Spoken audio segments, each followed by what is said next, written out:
Hola, en este video vamos a hablar de un tema muy importante para la productividad, para la sostenibilidad de las empresas, y es la productividad en las plantas. Las empresas manufactureras, esto es una buena introducción, si su empresa no es manufacturera, probablemente este video le sirva como cultura general, pero no va a encontrar usted aquí cosas que le hagan resonar sus necesidades o sus intereses. En las plantas tenemos unas fuentes enormes de productividad o de improductividad dependiendo de cómo las gerenciemos.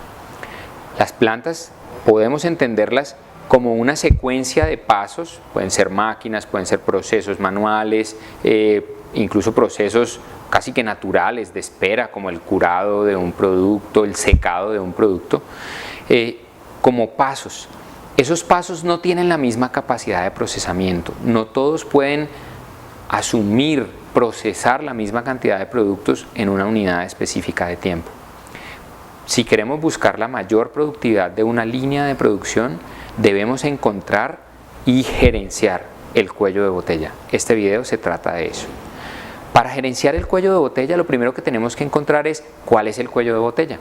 Debemos hacer mediciones juiciosas y específicas de la cantidad de productos, kilos, unidades, galones, la cantidad de producto que sale de un determinado proceso por unidad de tiempo.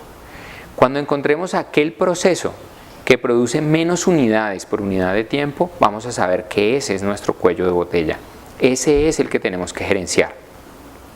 El primer paso para hacer muy efectiva la gerencia de una línea de producción es encontrar la velocidad gratuita. Todas las plantas, todas las líneas tienen velocidad gratuita. Todos los operarios saben que es posible subir un poco la velocidad de la máquina sin que comience a generarse desperdicio, desperfectos o problemas de cualquier índole. La diferencia entre la velocidad a la que típicamente corre la máquina y esa velocidad a la que podría correr sin generar problemas se llama velocidad gratuita. ¿Por qué? Nadie nos cobra por ella. Subimos la velocidad y todo lo que obtenemos son beneficios. Lo primero es encontrar la velocidad gratuita y subir hasta la velocidad gratuita sosteniéndonos allí. Debemos proteger, es el segundo punto, el cuello de botella con inventarios. Hay unos inventarios en proceso. Típicamente el manejo de inventarios en las plantas es una de las áreas de mayor oportunidad, en la que se encuentra mayor cantidad de falencias en una fábrica.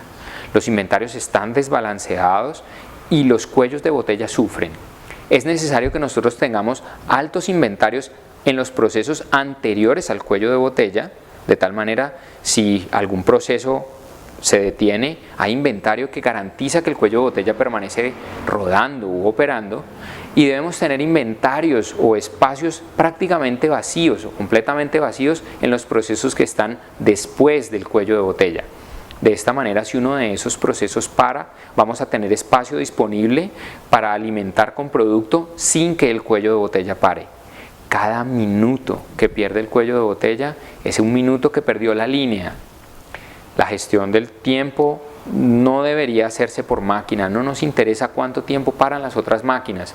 Nos interesa cuánto tiempo paran las otras máquinas cuando ese tiempo hace parar nuestro cuello de botella. Protegerlo entonces con inventarios es fundamental. El tercer paso es resolver los problemas que afectan la velocidad. Casi siempre las empresas se enfocan en los problemas que generan tiempos muertos. Es una de las estrategias más inefectivas porque es costosa, porque los problemas que generan tiempos muertos son problemas complejos y muy costosos. Enfoquémonos primero en controlar, en corregir los problemas que afectan la velocidad de las máquinas, en particular la velocidad del cuello de botella. Si podemos subir la velocidad del cuello de botella al máximo posible, vamos a estar aumentando la productividad de la línea. En cuarto lugar, ahora sí, tratemos de resolver los problemas que afectan la disponibilidad. Corrijamos los problemas que paran el cuello de botella, prioricémoslos. Pueden ser problemas internos de esa máquina o de ese proceso, o pueden ser problemas en otra máquina, en otro proceso, adelante o atrás, que están generando paradas y pérdidas de tiempo en el cuello de botella. Cuando nosotros corregimos esos tiempos, estamos impactando favorablemente la productividad. No olviden que este cuarto paso es el más difícil. Hay un quinto paso, aunque no fue mencionado, hay un quinto paso, y es comenzar de nuevo. Cuando hemos completado estos 4 pasos, es muy posible que el cuello de botella se mueva a otra máquina, a otro proceso. Simplemente reiniciamos el proceso y de esta manera vamos maximizando la productividad de nuestra línea. Espero que esto funcione en sus empresas y que logren la máxima producción posible con los recursos que están disponibles. Gracias.